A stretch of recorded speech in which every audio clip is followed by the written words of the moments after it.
सम्मानीय शिक्षक साथियों, एजुकेशन पोर्टल 3.0 पर छात्रों की कक्षोन्नति का कार्य प्रारंभ कर दिया गया है। छात्रों को आपको कक्षोन्नत करना है या प्रमोट करना है, कार्य आप किस प्रकार से करेंगे, कौन सी सावधानियां रखेंगे, यह सभी प्रोसेस हम इस वीडियो में देखेंगे। तो आप किसी भी ब्राउज़र पर सर्च करें एजुकेशन पोर्टल 3.0। जैसे यहाँ पर हम सर्च करते हैं, जैसे ही सर्च करते हैं पहला ऑप्शन प्रदर्शित होता है, इस पर आप क्लिक कर दें। इस पर जैसे ही क्लिक करते हैं तो लॉगिन के लिए ऑप्शन उपलब्ध होता है। यूजर नेम में विद्यालय का डाइस कोड लिखें, पासवर्ड लिखें, कैप्चा फिल करें, लॉगिन पर क्लिक कर दें। एजुकेशन पोर्टल 3.0 लॉगिन हो जाता है। जैसे ही पोर्टल को लॉगिन करते हैं लेफ्ट साइड में ऑप्शन प्रदर्शित होते हैं। अब यहाँ पर छात्रों से संबंधित कार्य आप करना चाहते हैं तो स्टूडेंट डायरेक्टरी पर क्लिक करना होगा। इस पर क्लिक करेंगे, कुछ और नए ऑप्शन यहाँ पर प्रदर्शित होंगे।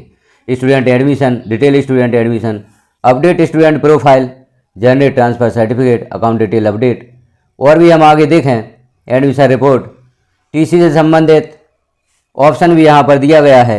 छात्रों का आप प्रमोशन करना चाहते हैं, अगली कक्षा में कक्षोन्नत करना चाहते हैं क्योंकि परीक्षाएं संपन्न हो चुकी हैं और परीक्षा फल भी आपका तैयार हो गया होगा। छात्रों को अगली कक्षा में प्रमोट करना है तो नीचे से दूसरे नंबर पर आप ऑप्शन दिख रहे हैं स्टूडेंट प्रमोशन, इस पर आप क्लिक करेंगे। इस पर जैसे ही क्लिक करते हैं, अब यहाँ सबसे पहले आपको लास्ट अकादमिक ईयर सेलेक्ट कर लेना है। तो इस पर हम क्लिक करते हैं। 2025-26 यहाँ प्रदर्शित होता है, इस पर आप क्लिक कर दें। 2025-26 में जो छात्र आपके विद्यालय में अध्ययनरत थे, परीक्षाएं संपन्न हो चुकी हैं, उनका परीक्षा फल भी तैयार हो गया होगा। अब उन्हें आपको अगली कक्षा में प्रमोट करना है।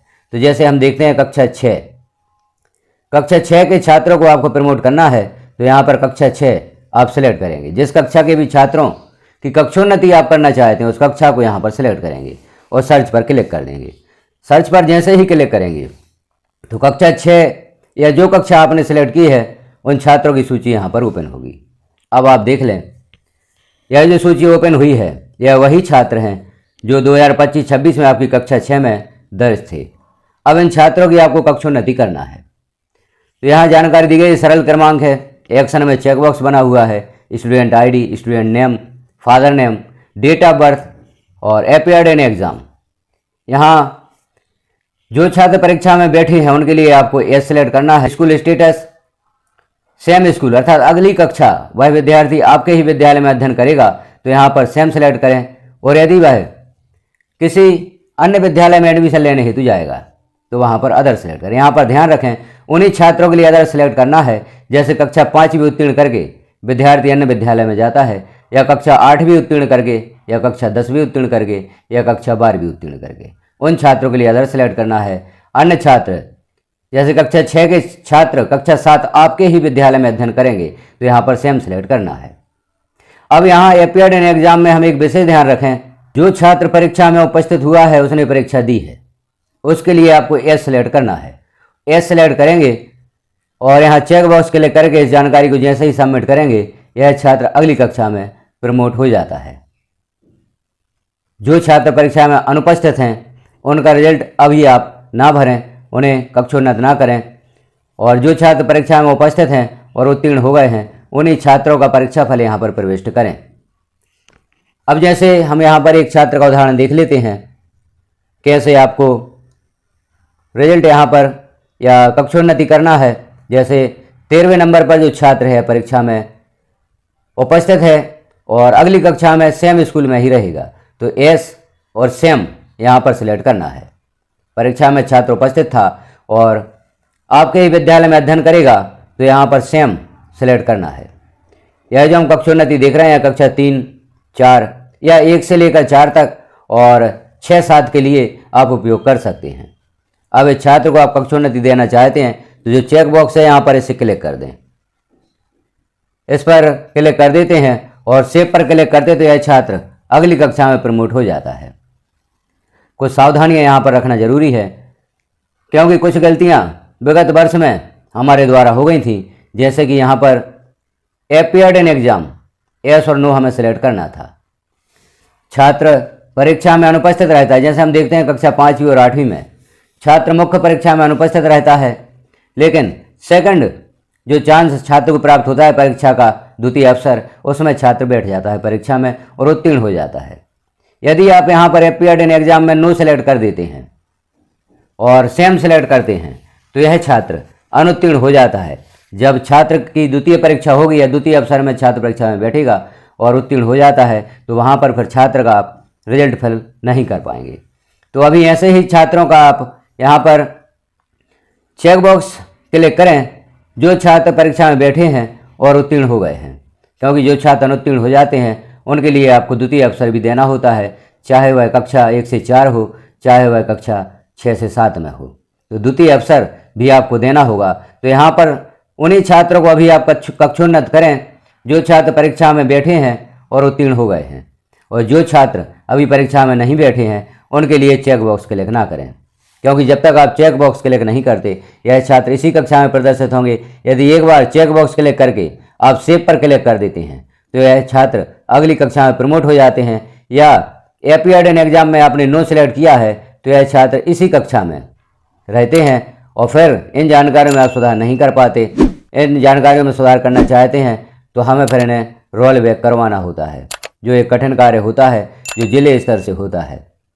तो आप ध्यान रखें, जो छात्र परीक्षा में उपस्थित हैं और उत्तीर्ण हो गए हैं सिर्फ उन्हीं छात्रों का रिजल्ट आप यहाँ पर फिल करें या उन्हीं छात्रों को आप कक्षोन्नत करें। शेष छात्रों के लिए चेक बॉक्स अभी क्लिक ना करें, उन छात्रों को आप छोड़ दें। तो यहाँ पर जैसे एक छात्र के लिए चेक बॉक्स और हम क्लिक करके देखते हैं, उदाहरण स्वरूप यह छात्र उत्तीर्ण हो चुका है और एक और हमने चेक बॉक्स क्लिक किया, यह छात्र भी उत्तीर्ण हो चुका है। आप इस जानकारी को सेव करते हैं तो यह 2 छात्र इस सूची से हट जाते हैं, शेष छात्र यहाँ पर प्रदर्शित होंगे। इन छात्रों की कक्षोन्नति आप बाद में कर सकते हैं। तो 2 बातों का विशेष ध्यान रखना है, एक एपीआरडीएन एग्जाम और स्कूल स्टेटस। यदि यहाँ पर कक्षा 1 से 4 और 6-7 के छात्रों की कक्षोन्नति आप कर रहे हैं, एपीआरडीएन एग्जाम में आपने एस सेलेक्ट किया और स्कूल स्टेटस में अदर सेलेक्ट कर दिया तो यह छात्र आपके विद्यालय से बाहर हो जाता है। और कक्षा 5 के छात्रों का रिजल्ट फिल कर रहे हैं, आपके विद्यालय की अंतिम कक्षा 5 है।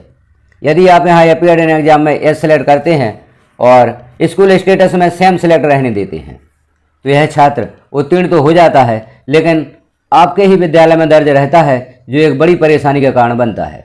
तो कक्षा 5 और 8 यदि आपके विद्यालय की अंतिम कक्षा है तो यहाँ पर अदर सेलेक्ट करें।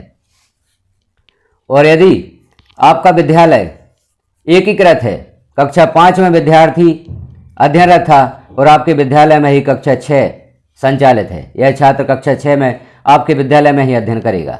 या आपका विद्यालय 1 to 12 है, 1 to 10 है, छात्र कक्षा 8 का है और वह परीक्षा में बैठता है, उत्तीर्ण हो जाता है और आप यहाँ पर अदर सेलेक्ट कर देते हैं तो यह भी परेशानी का कारण बनता है। तो आप देख लें, इस कार्य को बड़ी ही सावधानी पूर्वक करें। यदि छात्र कक्षा 6, कक्षा 9 या कक्षा 11 में आपके ही विद्यालय में अध्ययन करेगा तो यहाँ पर सेम सेलेक्ट रहने दें, यहाँ पर अदर सेलेक्ट ना करें। अदर उसी स्थिति में हमें सेलेक्ट करना है जब छात्र आपके विद्यालय की अंतिम कक्षा छोड़कर किसी अन्य विद्यालय में अध्ययन हेतु जा रहा हो, आपको छात्र को टीसी प्रदान करना हो, तभी आप यहाँ पर अदर सेलेक्ट करें। अगली कक्षा यदि छात्र आपके ही विद्यालय में अध्ययन करेगा तो यहाँ पर सेम सेलेक्ट करें। ध्यान रखें, चाहे कक्षा 5 हो, कक्षा 8 हो, कक्षा 11 हो, अगली कक्षा यदि आपके ही विद्यालय में संचालित है तो यहाँ पर सेम सेलेक्ट करें, क्योंकि विगत वर्ष में कई साथियों द्वारा यह गलती कर दी गई थी। कक्षा 5 के छात्रों को उत्तीर्ण करते हुए सेम सेलेक्ट कर दिया गया था और अगली कक्षा आपके विद्यालय में संचालित नहीं थी, या अगली कक्षा आपके विद्यालय में संचालित थी और आपने अदर सेलेक्ट कर दिया था। तो इस बात का विशेष ध्यान रखें, कक्षाओं का ध्यान रखें। अब हम देखते हैं यह जो 2 छात्र हैं यह परीक्षा में बैठे हैं, उत्तीर्ण हो चुके हैं, इनके लिए हमने चेक बॉक्स क्लिक किया। जिन छात्रों के लिए चेक बॉक्स आप क्लिक करेंगे उन्हीं का कक्षोन्नति यहाँ पर होगी। अब आपको सेव पर क्लिक करना होगा। सेव पर जैसे ही क्लिक करेंगे तो यहाँ पर मैसेज शो होगा, do you want to save this record. Save पर आप क्लिक कर देंगे तो यह छात्र कक्षोन्नत हो जाते हैं। Student promoted successfully. अब हम देखते हैं क्या यह छात्र इसी कक्षा में प्रदर्शित होते हैं या यहाँ से प्रमोट हो जाते हैं। तो हम पुनः सत्र सेलेक्ट करें और क्लास यहाँ पर सेलेक्ट करें और सर्च पर क्लिक करें। अब हम देखते हैं सूची। यहाँ पर पूर्व में 17 छात्र थे, अब यहाँ 15 छात्र प्रदर्शित हो रहे हैं। जो 2 छात्र थे 13 नंबर पर हमने देखा था, जो छात्र था वह यहाँ पर नहीं है, अर्थात यह अगली कक्षा में प्रमोट हो चुका है।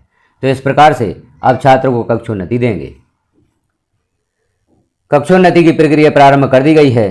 यदि आपके विद्यालय में परीक्षा फल तैयार हो गया है, परीक्षाएं संपन्न हो चुकी हैं, तो आप भी इसी प्रक्रिया के द्वारा छात्रों को कक्षोन्नति दें। जानकारी आपको कैसी लगी कमेंट में एक बार अवश्य बताएं। चैनल पर पहली बार है तो चैनल को सब्सक्राइब कर लें, बेल आइकन को क्लिक कर ऑल पर प्रेस कर दें, ताकि इस प्रकार की महत्वपूर्ण जानकारी आपको नोटिफिकेशन के रूप में प्राप्त हो सकें। और भी कोई आपकी समस्या है तो आप एक कमेंट कर सकते हैं, उसका समाधान भी यहाँ पर देने का प्रयास किया जाएगा। वीडियो को लास्ट तक देखने के लिए, हमारे साथ बने रहने के लिए आपका धन्यवाद।